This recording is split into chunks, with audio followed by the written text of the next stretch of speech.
Hello and happy day, you folks. I hope you guys are having an absolutely amazing day today for you folks. And so today I'm doing my review of a short story I read a couple of days ago on a Wednesday night. It's about 30 pages long. It's written by Brian Lumley. It's called, I'm sure I'm going to start with this name, sorry about that. It is Dylath-Leen. It's hard for me to see. I think it's Lem from and that sort of a thing too. It was published by Brian Lumley in The Color of the Black in 71 for you folks. It's in here in my collection for it. I'll link to you in the comments below. It was about half an hour. I'm sorry, it was about 30 minutes long. So I'd scheduled an hour for this oversized, not so oversized, for this regular full-size thing. I figured it would be fun. And then I was reading on the way to and from church. But basically, that just wasn't enough. I came back and needed another 20 minutes and knocked it out then. Right, all up and down the block for you folks. Now, this is written in the Cthulhu Mythos.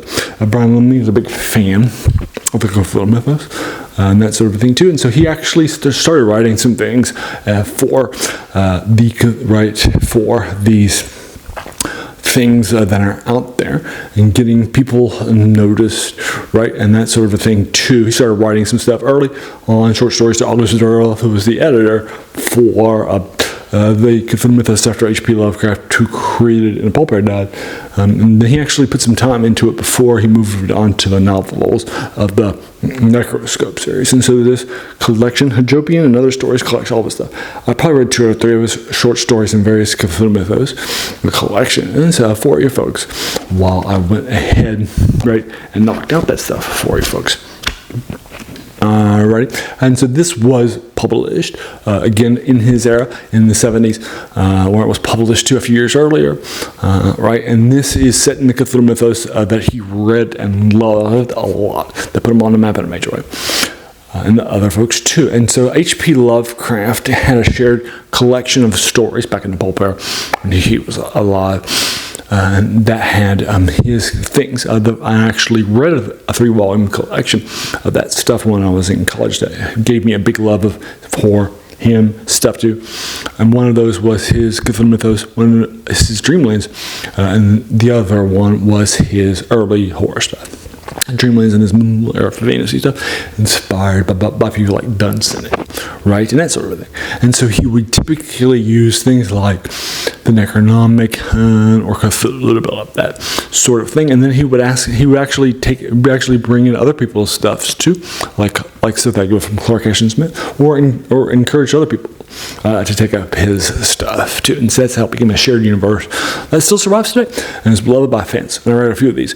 So basically, this is the first short story written by Brian Lumley that is in the Cthulhu Mythos, arguably, but not in the Cthulhu Mythos, I think. It's a fantasy on the Dreamlands side of things too. And so basically our main character is a male character. I think he's 18 at the start of his age. And he's now dreaming, and so now he has arrived at the land of dreams, right? So this is on the fantasy side of the Cthulhu Mythos, but not a sword and sorcery kind of like Clark Ashton Smith or Robert E. Howard said in the Cthulhu Mythos tended to be, but it's more of a pure fantasy, right?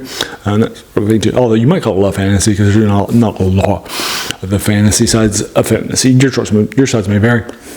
But basically, this person has arrived into this city. Our primary protagonist, that is the title, I think it's Leen for folks. And then it's a big city of traders, lots of people there from a lot of different places in the dream world and other dreamers too. And also, it's a wharf too, so and a seaside. It's a big trading city too, and he's loving it too. He can speak very, very easily with the people, even when he speaks languages other, because he's a dreamer and that's his dream, right? So he actually is very cognizant of that, folks. But then he seems people out there that he doesn't feel are appropriate for this era, for the scene. They don't seem like they're nice traders with the area.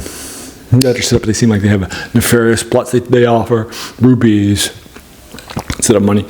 and they've been doing it for like 50 or 60 years and that sort of thing too. They don't have mouths that are the right size for humans. It seems like they don't have the right size feet. They have turbans on their heads with odd shapes and that sort of thing too, right? And so now, and he doesn't feel right, and so he starts to talk about them negatively. Says you should stop your trade.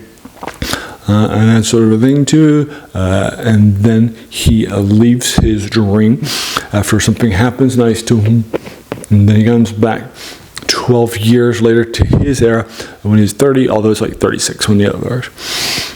And he sees how things have changed, right? I'm gonna leave you there, but you can leave it to your imagination as to how the things have changed, because it's a darker short story. It's set in the world by Lovecraft. Now, the Dreamlands are probably considered part of the Cthulhu Mythos because they do have some characters like Nyarlathotep, Randolph Carter, right, and those sorts of things that are part of them. Right, and actually, Randolph Carter is mentioned here. We don't see him, but he's actually mentioned here too, so you can check it out too. But yeah, it's good stuff. I like it. I think it's good. I do think it's a nice use of things. I think the ending is good too. That's I think actually there was.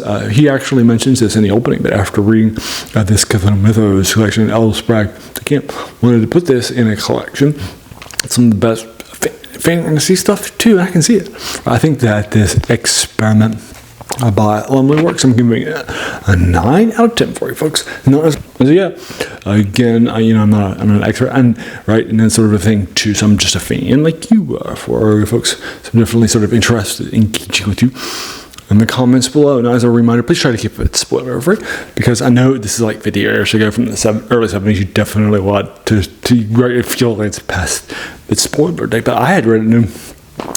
And so it might be new for a lot of other folks too, right? And links in the description below for this Solaris collection. But there you are for you folks, and 9 out of 10. And so let me know what you, and so I do 3 of these reviews of that sort of a thing each week. I try to get this out for in the Cthulhu Mythos November, and that sort of a thing too. I'm sorry, Cthulhu Mythos November would be fun. Fun idea, but we're doing December. We're doing October for Halloween. Hopefully we'll get that out to you too then, right, and that sort of thing too. We're getting close to the number to the end here, and so we'll knock that out for you.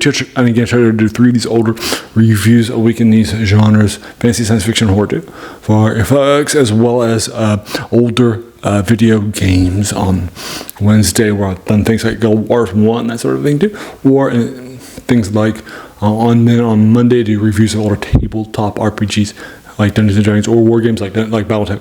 Then also you can check out on Saturday. I do reviews of older movie and TV serials from the Pulp Era when many of these people were still alive, like Tolkien. And yes, Tolkien too, but I was also thinking of Lovecraft, Clark Ashton Smith, that sort of thing. Right, and there you are. And those 7 older things a week that sounds like your cup of tea, well then great. Welcome to the channel and have a seat. I think you'll enjoy your time here quite a bit, all up and down in the box for you folks.